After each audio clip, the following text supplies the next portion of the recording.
Hello everyone, welcome back to your RPIT YouTube academic channel. First of all, my name is Diksha. I'm senior nursing tutor RPIT campus Pastada, Karnal. Today I have discussed my previous topic, parental injection. So in this session I have discussed about intra-arterial route.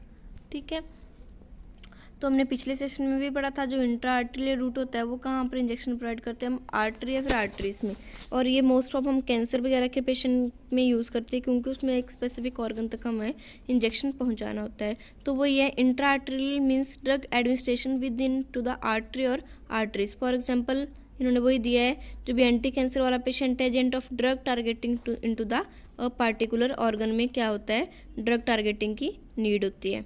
ठीक है, then दूसरा जाता है हमारा intraarterial में intracardiac injection are injections that given directly into the heart muscle और ventricles. ठीक है, ऐसे इंजेक्शन और इंजेक्शंस जो गिवन डायरेक्टली पुट करते हैं हम हार्ट के मसल में और वेंट्रिकल्स में। ठीक है, फॉर एग्जांपल एंटीरिदमिक ड्रग्स जो होती है हमारी क्यूनिडिन एंड प्रोपानोलोल।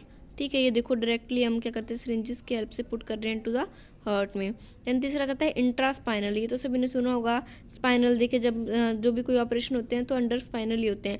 तो drugs are given directly into the ground of spinal cord, जो भी डायरेक्टली पुट अप करते हैं स्पाइनल कॉर्ड में, स्पाइनल कॉलम में, specially the vertebral canal. For example anaesthetic drug होगी, प्रोपेफोल होगी हमारी। ठीक है, थर्ड आ जाती है intra cerebral route, drug are introduce और एडमिनिस्ट्रेशन इनटू द सेरिब्रम, जब हम सेरिब्रम में प्रोवाइड करते हैं। फॉर एग्जांपल स्ट्रोक वगैरह के केस में जैसे एड्रेनलिन ड्रग होगी, एम्फेटामाइन होगी। ठीक है, तो ये क्या करते हैं, ब्लड अगर किसी को ब्लड क्लॉट हो गया उससे रिड्यूस करने के लिए, बहुत ज़्यादा पेशेंट को हाइपरटेंशन है उससे रिड्यूस करने के लिए, तो वही है। देन फोर्थ आ जाता है इंट्राअकुलर, इंट्राकुलर में क्या है, drug are administration by entering the eyeball और अराउंड द आइज। ठीक है, इसको हम पुट फॉर एग्जांपल वास्टिन ड्रग होगी एंड कार्बाकोल होगी, इसको हम क्या करते हैं, जैसे लेंस लेजर हो रही है, कोई भी आइज की सर्जरी हो रही है, उस टाइम हम क्या करते हैं, पुट अप करते हैं आइज में। देन हमारा फिफ्थ आ जाता है इंट्रा एब्डोमिनल, इंट्रा एब्डोमिनल में आएगा हमारा drug are administrated throughout the cavity of abdomen and is one given to the intra peritoneal. For example dialysis solution heparin. ठीक है, तो जो हमारे इंट्रा एब्डोमिनल में क्या है, जो भी हम एब्डोमेन की कैविटी में ड्रग देते हैं उसको बोलते हैं इंट्रा पेरिटोनियल भी बोल सकते हैं। फॉर एग्जाम्पल डायलिसिस के केसेस में जैसे हिपैरिन दे रहे हैं।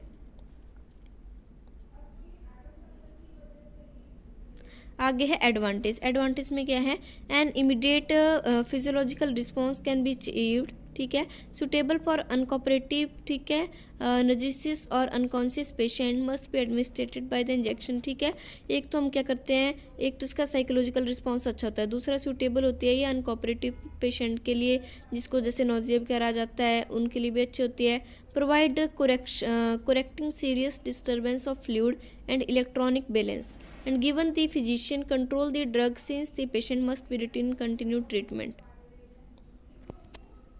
Thank you for the watching my video. Please like and subscribe RPIT YouTube academic channel. Please continue the topic, join my second session. Thank you.